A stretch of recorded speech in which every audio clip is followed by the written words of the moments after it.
ஒரு சுவையான பிரான் தொக்கு எப்படி செய்யலான்னு பார்க்கலாம். வாங்க வீடியோக்குள்ளே போகலாம். ரைஸோடு மிக்ஸ் பண்ணி சாப்பிட்டிங்கன்னா சூப்பராகவே இருக்கும். அதுக்கு தேவையான பொருட்கள் 2 வெங்காயம், 2 தக்காளி பொடியாக கட் பண்ணது, 2 ஸ்பூன் இஞ்சி பூண்டு பேஸ்ட், ஃப்ரெஷ்ஷான பிரான் எடுத்துக்கோங்க. நல்லா வாஷ் பண்ணி எடுத்துக்கோங்க. நான் 1/2 கிலோ வாங்கியிருக்கேன். இப்போ கடாய் எடுத்துக்கோங்க. எண்ணெய் ஆட் பண்ணிக்கலாம். எண்ணெய் சூடாகட்டும். இப்போ இஞ்சி பூண்டு பேஸ்ட் ஆட் பண்ணலாம். 2 ஸ்பூன் போட்டுக்கோங்க. நல்லா ஃப்ரை பண்ணிக்கோங்க.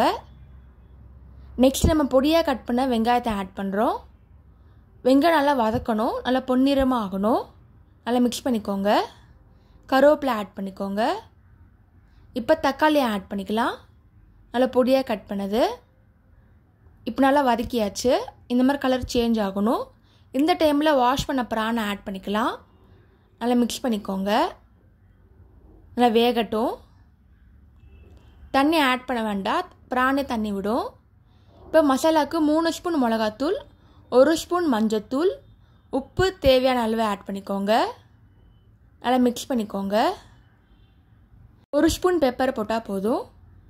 இப்போ நல்லா மிக்ஸ் பண்ணிக்கலாம். நல்லா வேகட்டும். தண்ணி ஆட் பண்ண வேண்டாம், பிரானே தண்ணி விடும். ஒரு சுவையான பிரான் தொக்கு ரெடி ஆகிடுச்சு. ரைஸ் ஆட் பண்ணி பானல் சாதமாக சாப்பிடுங்க. சூப்பராகவே இருக்கும். நீங்களும் ட்ரை பண்ணி பார்த்துட்டு எப்படி இருக்குன்னு சொல்லுங்கள். இந்த பிரான் லிஷியஸ் இருந்தாங்க வாங்கினது. கூப்பன் கோடு இருக்குது, மறக்காமல் செக் பண்ணி பாருங்கள்.